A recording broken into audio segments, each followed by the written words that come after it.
Make it fun. Make it enjoyable. No one wants a boring dinner.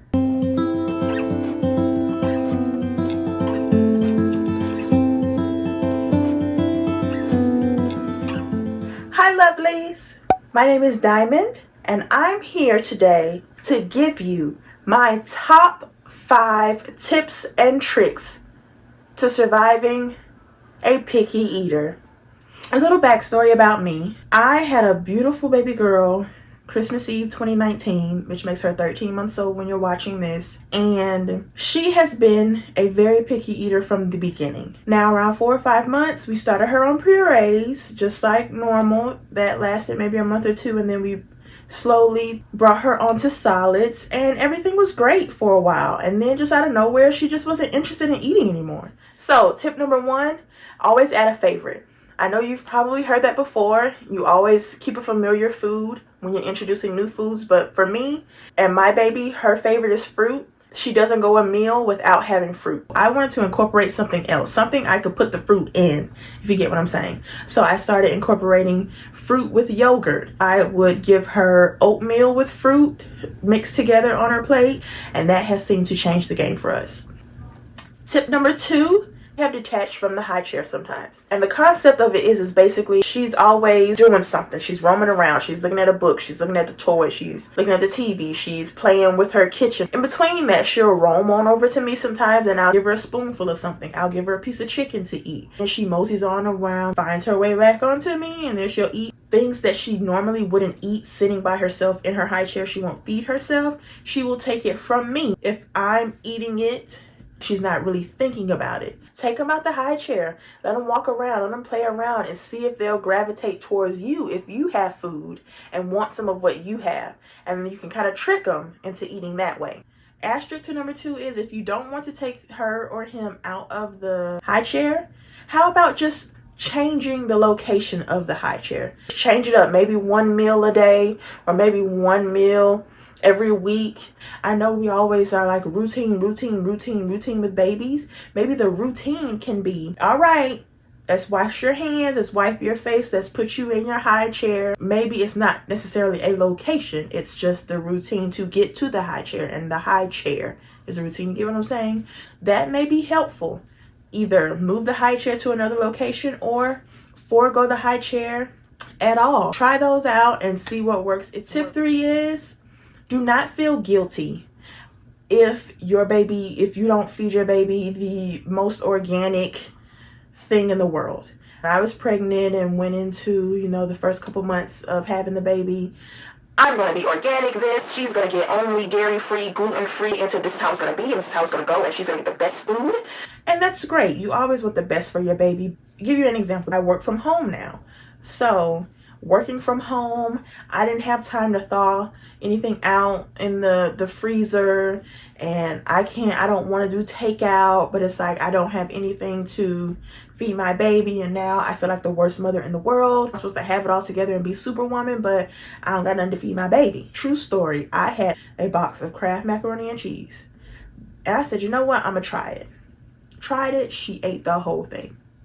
Never has she eaten the whole thing of anything. I had to get out of that mindset. Like, sometimes Kraft macaroni and cheese is going to come and it's going to save the day. And I have to be okay with that.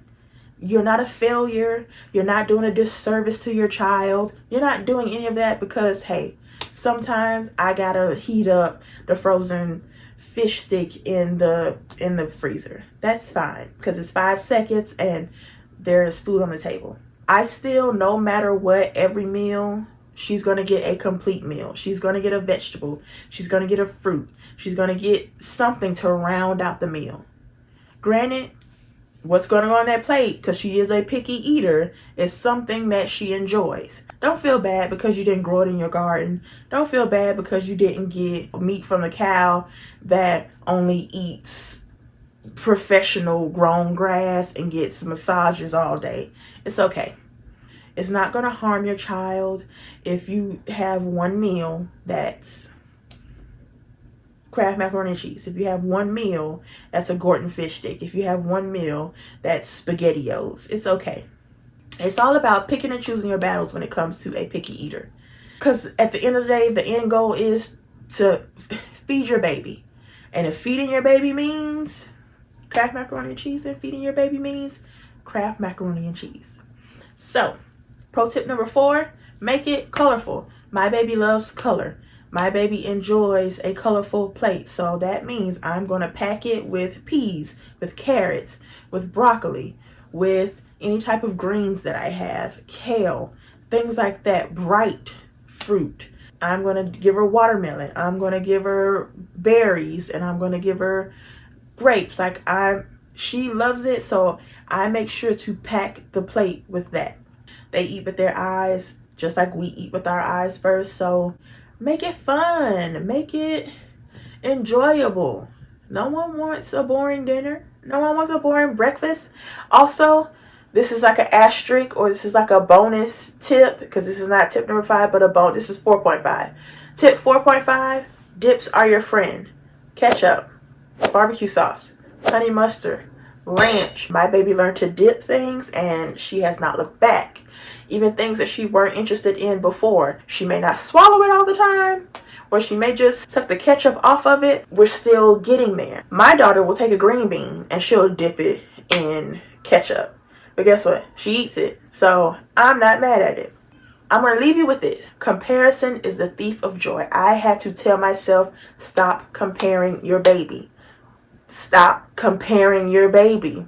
Your baby is not the same as all of those YouTube babies, Instagram babies, or Facebook babies. Your baby is individual. Your baby is unique. And your baby is going to do things on their time, at their pace, when they want to, and when they're ready. As long as your baby is healthy, meaning there are no underlying medical conditions, they are growing at their rate that they're on their chart, they are not underweight, they are happy, they are thriving, they're hitting milestones. As long as your baby's doing all of that, then you're good. Trust your gut. Your doctor don't have no problems. Pick and choose your battles. Picky eaters are just picky eaters. Non-eaters are different. So I'll leave you with that, guys. You always have curveballs being thrown at you left and right. Add a baby into it. Add being a parent to it. It's even more crazy. I just hope you left this video with something that you can hopefully incorporate into your meal times with your little ones. If you do, please let me know. Please leave a comment down below if any of these tips have helped you. Also, please leave a comment if you have any other tips or tricks that you would like to share, because I'm always open to suggestions. Whatever it is, I would really like this YouTube family to be just that, a family. Really hope you enjoyed this video. I really hope you took something away from this, and I will see you in my next one.